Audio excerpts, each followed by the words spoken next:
Good morning, everybody. We have Sports Corner Update. I'm Joe Kraus. Our guest this morning is known for his versatility on the airwaves, as he is the host of Sports Talk Saturday and is the new Bills sideline reporter for WGR 550. In addition, he's the beat reporter for the Bills and will also be the sideline reporter for their games as well. Please welcome to Lumberyard, everybody, WGR 550, Sal Capaccio.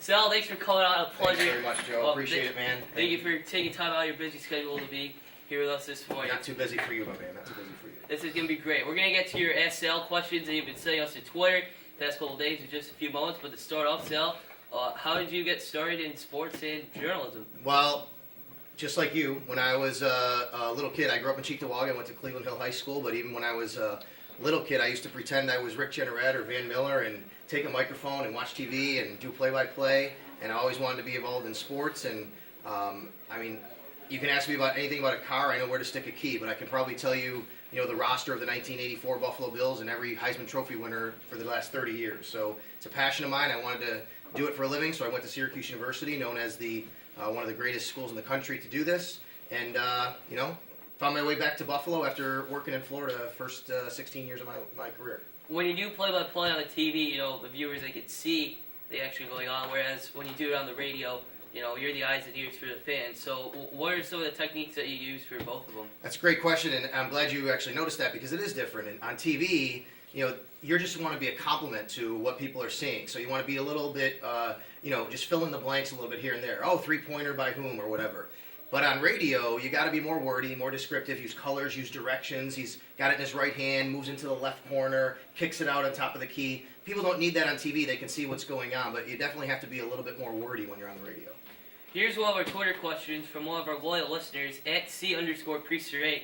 He wants to know, Sal, what's been your favorite Buffalo sports moment during your career? All right, well, actually I'll have two. I'll go back to when I was not in a career yet. My senior year in high school was the first Bills Super Bowl, first time they went. They beat the Raiders in the AFC Championship game. I was at the game. I was in the front row in the upper deck. I was an 18-year-old kid, and it was the greatest thing ever. And if it ever experiences again in Buffalo, it's going to be amazing. The whole crowd, 80,000 people at the time, were chanting, "Thank you, Bills," and Super Bowl the whole second half because we knew the Bills were going to win. It was amazing. As far as things that I've covered, I have to say the Pagulas buying the team last year was amazing. I got emotional on the air. I actually cried on the radio. I'm not afraid to admit it because I have a 1-year-old son, and it means a lot to me that he can grow up being a Buffalo Bills fan and going to games like I did. So this offseason was one of the busiest offseasons we've seen from the Bills in quite a long time. Matt Castle was brought in from free agency at quarterback. E.J. Manuel's still there. I personally believe this could be his last shot. Then in the draft, they passed on Bryce Petty and Garrett Grayson. Many fans were disappointed at, and they want me to ask you, what's your gut feeling on how the QB situation is going to go, and if you were the GM, would you have done anything differently? Not really. I didn't like this QB class. Other than the top two, Winston and Mariota, I don't think there was anybody really that can come in and help them, especially now, the way the roster's built. They're not in a situation to wait 3 years. They need somebody now. There's 3 ways to get talent in this league: draft, free agency, and trade. And let's remember, the Bills got a quarterback 2 of those 3 ways this year. They Tyrod Taylor, free agency, and traded for Matt Castle. Matt Castle's probably going to start. But I'm telling you right now, trust me when I say this, there's a lot of people who love Tyrod Taylor down at One Bills Drive, and he's going to get a shot, and he's very athletic, sat behind Joe Flacco for 4 years, and a lot of people think he's ready to step in and maybe be a starter in the NFL. Another big move that the Bills got right before the draft, they trade Kiko Alonso to the Eagles for running back LaShawn McCoy, arguably one of the best skilled players in the league. And then they bring in Percy Harvin, free agency. A little trouble in the locker room with some of the other players, but a very good, talented player. So what can Bills fans expect from those 2 players? Well, I think the key here is Greg Roman, their offensive coordinator. He worked in San Francisco for several years with Colin Kaepernick and a running game with Frank Gore. He got them to the Super Bowl one time. They went to 3 NFC Championship games. He's going to find a way to use all these different gadgets. Sammy Watkins, Robert Woods. There's only one football to go around, but I think Charles Clay, got to mention him. Greg Roman's the key here. I think that you're going to see a lot of different ways to use these guys in different formations, lining up, getting them the balls in a ball in different situations. I think that's what you're going to see. Okay, so as we're wrapping up here, we're going to take some of your Twitter questions. That was your 5-minute bell, by the way. So it's a reminder, today's day 6. But here are some of the questions that you, the viewers, sent in. We're going to start with from @NTJax_Alex. Who will be on the offensive line to start the season? All right, well, I'm going to say it's going to be Cordy Glenn at left guard. Left tackle, Cordy Glenn. The right tackle will be Seantrell Henderson, like last year. Richie Incognito at one guard, Eric Wood at center. And I think John Miller, the kid they just drafted out of Louisville in the 3rd round, I think he's going to win that starting job and be the other guard. He made 47 career starts He's in experienced. 48 games, so he has a lot of college Good experience. research, Like man. you There just you said. Here is from @Jeff Smoka. He's probably walking in right now. What do you think of the Bills' schedule, and what will their record be? I have them going 9-7. You know, if things go well at quarterback, they could make the playoffs. But what are your thoughts? Yeah, I think they're a 9-7 team. Last year they were 9-7. I think they're better, but I think they can go 10-6 this year. Especially, let's monitor this Brady situation. If he gets suspended at all because of everything that happened yesterday with Deflategate, you know, that's right there a win early in the season. I think that maybe people are 50-50 on, but I think they can win 10 games. Remember, they're not playing Peyton Manning or Aaron Rodgers and that slew of quarterbacks they played last year. I think the schedule's a little lighter, especially in the middle of the year. I think they can win 10.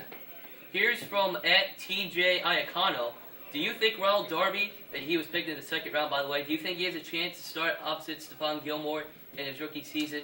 A chance, yes. I don't think he will. It'll be probably Leotis McKelvin still, although he's getting up there in age. They still have Corey Graham. He's also, you know, getting up there in age. But I think Darby right now is going to be a guy you're going to see on 3rd down mostly, a lot of special teams. But he could move into that starting role eventually, just not quite yet.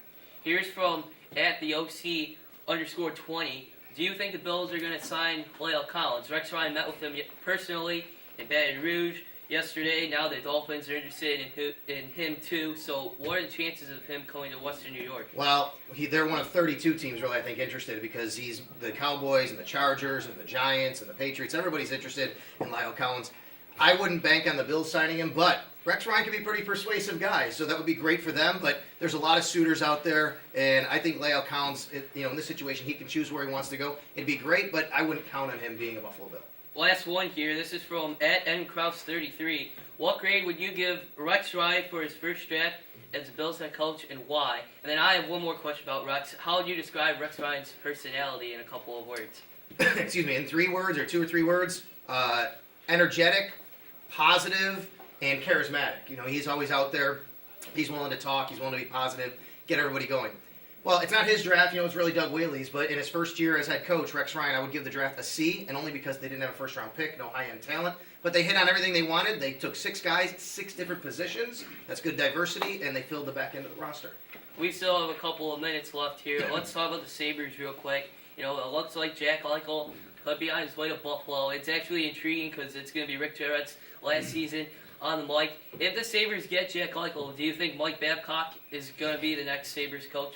Well, his contract ends, I think, on June 30th, so they have to wait until that happens. And by then, I think everybody will know that they'll get Jack Eichel. But I do think that Mike Babcock has a good shot to be the coach because the Pagulas are going to throw a lot of money at him. Okay, cool. Well, Sal, thanks for coming on this Thank you. morning.